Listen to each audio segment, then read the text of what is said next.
much, John. Okay, so it's Tuesday. It's October 7th, which puts us in, let me view this as a student so it doesn't look funny. And let me put the screen on so you can see what I'm talking to. There we go. Hi, Crystal. Come on up on this side, please. Yeah, that'd be great, just so we can pull things up. Is that enough? I don't know. Ask everybody else. Oop. That's good. How's that? Can you guys see? Better darker. Better, Okay. darker. It's fine. Darker it is. That's good, because then you can't see me. I'm backlit. It's perfect. Okay, so Crystal, come sit on this side of the room. So we're gonna make this side heavy. Okay, so today's October. What did we decide? 7. And today you're supposed to come to class with your final printed menu. And some of you, it's like I keep repeating. Everybody is such different levels of experience in here. If I know you've been through the graphic design program, I know where you should be professionally when you create something. If you've never had InDesign before, I understand there's a bigger learning curve and it's a challenge. Doesn't mean you're off the hook. Same criteria, same grading, same everything. You're not off the hook. Just means that I understand it might take you a little bit longer to get where you need to be. Doesn't mean I don't expect you to get there, okay? So I think at the beginning of the semester I told you we really have 2 projects in this class. You have lots of videos, lots of skills, lots of reading, but you have 2 big projects. This menu you created, which is a publication because it should be a multiple page document. The fun part that we created about it is we made it different because I wanted you to brand a restaurant in the way you really desire to without being limited. And so today you're going to present your printed menus. And when you upload your PDF of your printed menu, my expectation is it does not need marks and bleeds. If it reads as spreads, it should be in sequential spreads, which is called reader spreads, like when you turn the pages of a book. You don't need crop marks or anything. I can see your document that way. If you submit it with crop marks and bleeds, I don't think it specifies in the upload to do bleeds or doesn't, right? If you submitted it with crop marks and bleeds, do not pull it down and change it. It's fine. But what I do expect is that you print it, you fold it, you bind it, and then you, what I call professionally photograph it, which is you photograph it for how you want it to look on a website or in your online portfolio, because your book is never going to be prettier than when you finish it today. You're going to toss it somewhere and it's going to get all rumpled and you're not going to want to do it again. So you want to capture it in every which way you possibly can. My recommendation for how to photograph it, can I pull yours out? Yeah. Okay. My recommendation for how to photograph it is twofold. One would be, I think this is the right page to pull it up. Oh, but I'm under student view, so I can't. So John, I have background. Is that my video? I hear a video. Is that, or it's another teacher? Oh, it's outside. Okay. It's outside people. All right. So I got to go back to view this as a teacher. Let me pause this. I saw it loaded. Okay. So when you upload your printed menu, it's fine if it has printers, marks, and bleeds. That's what you're looking at right here. This is Crystal Lee's menu. She created what's called a slug, which is all that area on the far right side of her document. And a slug is designed basically like printer's notes. There's 2 ways you can create printer's notes. One is when you package something, you get the option to fill out an instruction sheet. Everybody's probably seen that already.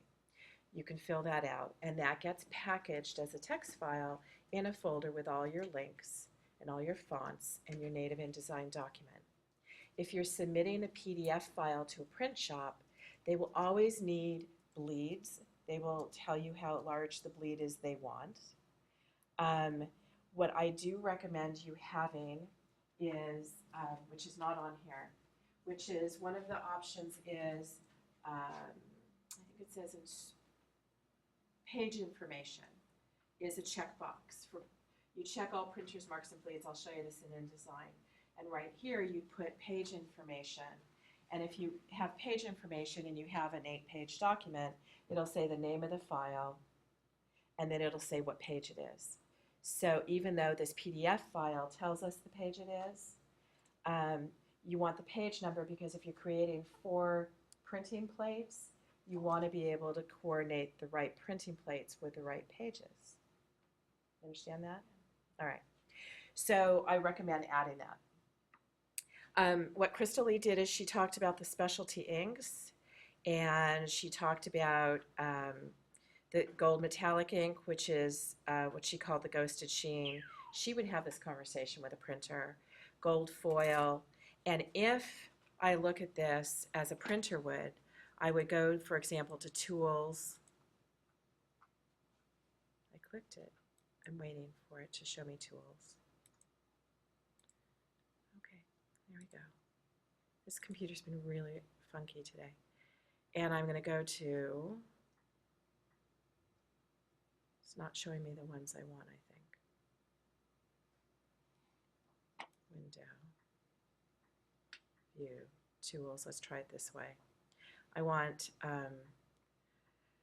document processing, no, print production, which isn't in this pull down here. So I want Tools, Print Production, and it gives me the choice of what's called Output Preview.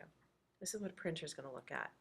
And they're going to open it up and they're going to say how many inks did Crystal Lee build her document with. And she used lots of Pantone spot colors, and she called out exactly as she should for foil, gold foil. You meet with a printer and they'd say, look at all these gold color foils, which number do you want? And they would document the number with you, which shade of gold foil, or shiny gold, brush gold, stippled gold, translucent gold, iridescent gold, I mean, bronzy gold, copper gold, right? I mean, you get the idea. And so, for example, if I turn off in this output preview, I'm assuming that the gold foil is a scrolly work, if I remember correctly, on the front. So if I turn this off, notice how it disappears? That says that's the printing plate for the gold foil. And one of the things I did not talk about, which is a piece of information that you got to store in your head, don't redo this, is when I turn off gold foil, look at the background. I don't think you could see it on your screen. No, you can't. It knocks out what's behind it. You may not want to knock out the printing ink behind it, so you might have to overprint a gold foil, which is, I think, one of the things I was talking about one day with die lines. And then if we go to the next page, and I'm glossing over that intentionally, I don't want you to get hung up on it. Then we can look at the gold metallic ink. Can you see that on the screen behind you? A little bit, that gray, scrolly stuff in the background. So if I turn off gold metallic ink, I'm assuming it disappears. Can you see it disappear? So what that means is Crystal Lee built her files really beautifully.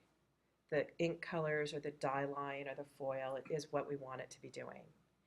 And then we go to the next page. And she used different blue inks because she had all the money in the world, right?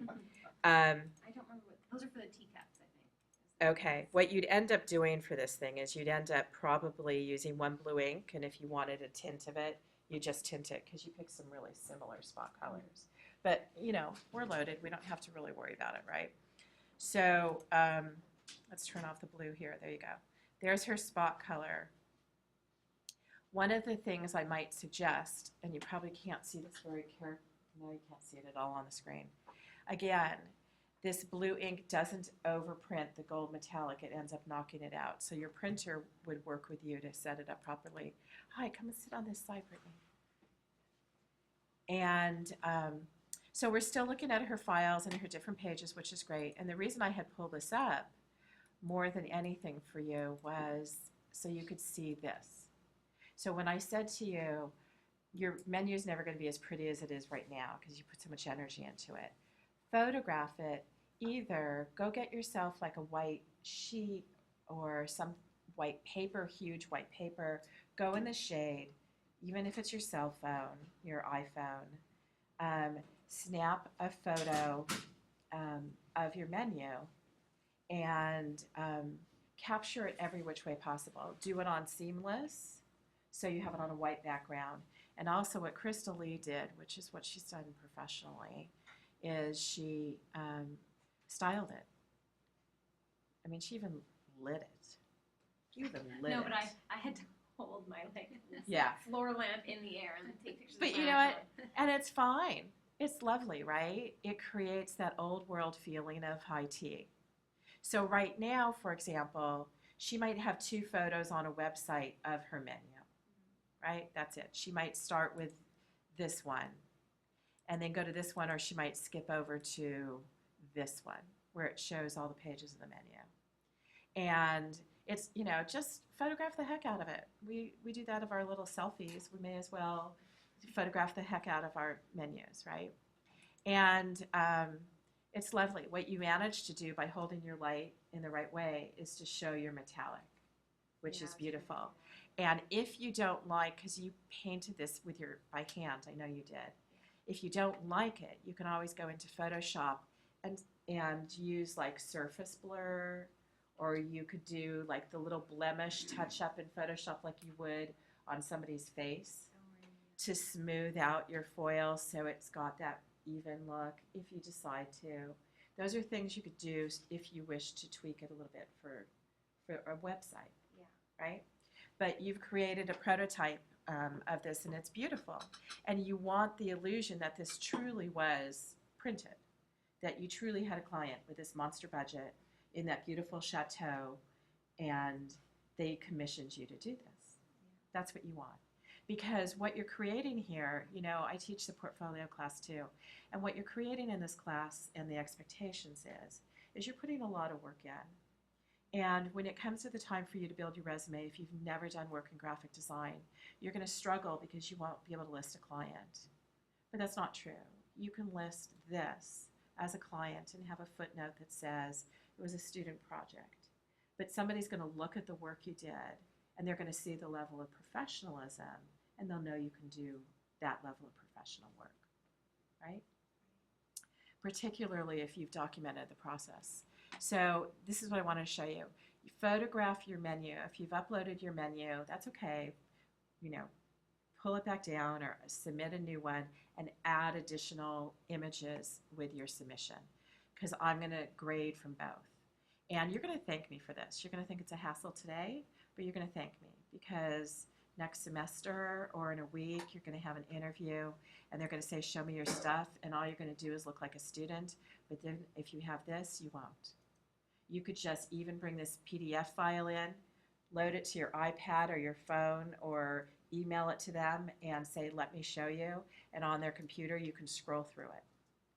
Even if you move back home to New York or Norway or Sweden or Denmark or wherever, and in transit it got all rumpled in your luggage, you still have captured this. So your level of professionalism has been documented. And I find that incredibly important. This is actually a very beautiful photograph. All your colors look great here. It's kind of fun. And this one I like better, right? Yeah. So look at that. Did you color adjust it or you just photographed it twice? No, I just color adjusted it with an app. Yeah. So, okay, does that give you an idea of how to submit your work? Okay. So that being said, our class grew gratefully, so I'm glad you're all here. Thank you. So what I'd like to do today is this. Let's come back to the class and go to the home page. We're now all the way down here, and let me view this again in student view. There we go. Gets rid of all the things I don't want you to see that are grayed out, just so you don't get confused. Okay, so here we are. You all need to stay up on your reading. You should all be clicking on your activity links. This was last week, which we're already behind on, which you probably all know,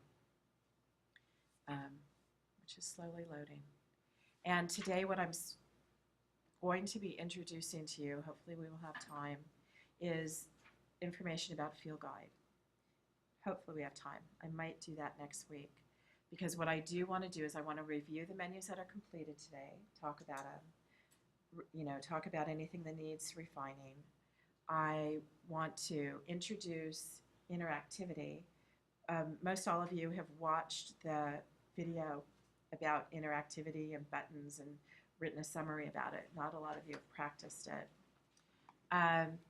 And I want to talk about ways, for example, that we could take Crystal Lee's, if you let me. If we took Crystal Lee's, for example, her menu, and simply how we could turn it into something interactive and what that might mean. I want to discuss that because I want to just smoothly carry us through. This class does a lot of overlap with the work, but I do want to carry us through because your iPad is really the second half of the semester. It's a huge project. Is that an arm, Nick? Yeah. Okay. What is the second part that's due today at 4:2? Like it says like upload. The interactive part? Yeah, the interactive Yeah, part. it is due today, but it's not. It's not due today at 4? No, not at all. Okay. Not at all. None of Just, you even started on it, I don't Yeah, believe. that's Is fine. that true? Yeah, that's how. Yeah, do not worry. Okay, You've thank missed some class, Nick, Yeah. and you've probably missed the Vicky-ness.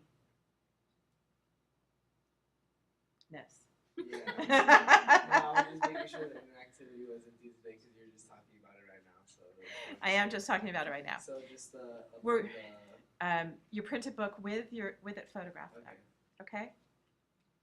That is, your printed book is due today. That is due today. We did review them last week. I had them, the preliminary ones due. And like I said to some of you who are still kind of struggling because you didn't have the experience, just keep on going. That's all I got to keep saying to you. So we will talk about interactivity today and how we can take something simple like yours and discuss ways to think about it. Because we have, for example, Kim's. How do you take her diamond, her stone-shaped menu, and turn that into something interactive? Because if you take your PDF, her PDF looks like it has wings like a sun, right? Sun rays, and like it's going to fly away. So what will you need to do for your interactive menu? We'll talk about that. So that being said, I think that what I'm going to do is stop the video so you can upload this part. Okay. And then we'll just talk here because we didn't capture our discussion last time very well. I want us all to be able to touch and feel everybody's menus. And then we'll come back to interactivity later. So are there any questions? Is there anything that needs to be refined for any of you in the class that I can streamline or clarify or adjust? Because this class is going to need adjustments so it runs smoothly for all of you.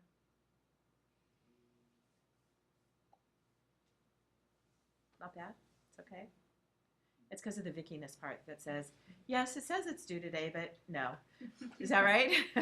Is that the part that's okay? All right. So I'm going to stop this then.